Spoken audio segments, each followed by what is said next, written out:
जैसे गोपाल भैया बड़ी सुंदर एक नया सेहरा सुनाए हैं, वैसा ही मेरा भी एक अंदाज है, छोटा सा लाइन दूल्हे राजा जी के लिए। उसके बाद में हम आप लोग को फिर भोजपुरी सुनाएंगे। यहाँ पर हमारे दूल्हे सरकार जी उपस्थित है, इसीलिए हम चाहेंगे कि हम भी एक सेहरा सुना दे तो वो सुन लेंगे तो अच्छा लगेगा। कि राम के माथे सेहरा सजा है,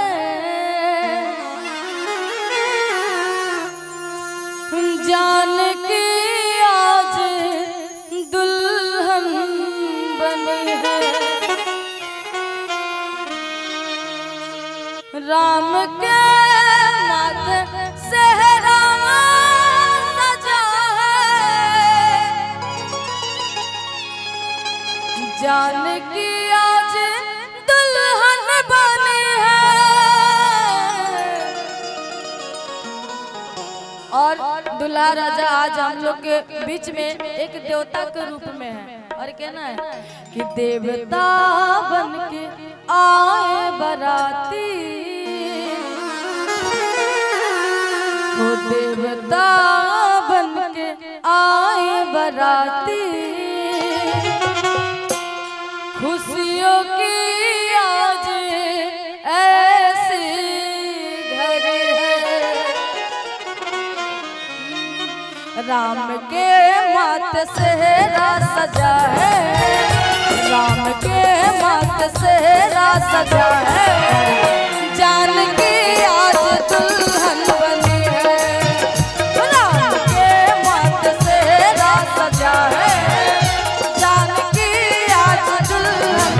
बेटा हमारे गोपाल भैया की तरफ से मेरे लिए ये 500 नहीं 5 करोड़ के बराबर है, और उनकी तरफ से प्यार आशीर्वाद मिलना मैं बहुत खुश नसीब हूँ। और हम चाहेंगे कि एक बार ताली बजा दीजिए गोपाल भैया के लिए, तो बड़ा अच्छा लगेगा। राम के माथे सेहरा सजा है, राम के माथे सेहरा सजा है, जान की आज दुल्हन बनी है। राम के माथे सेहरा सजा है, जान की आज। बेटा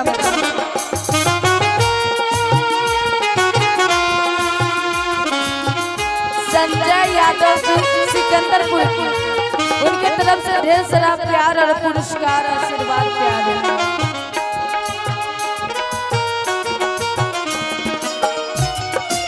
एक मिनट भैया,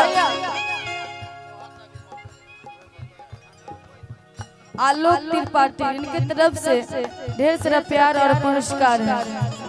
राम के माथे सेहरा सजा है, जान की आज दुल्हन बनी है। राम के माथे सेहरा सजा है, जान की आज दुल्हन बनी है। देवता बन के आए बराती, देवता बन के आए बराती, हेलो। राम के माथे सेहरा सजा है, जान की आज दुल्हन बने है। राम के माथे सेहरा सजा है, जान की आज दुल्हन बने है। राम के माथे सेहरा सजा है, जान की आज दुल्हन बने है। राम के माथे सेहरा सजा है, जान की आज दुल्हन बने है।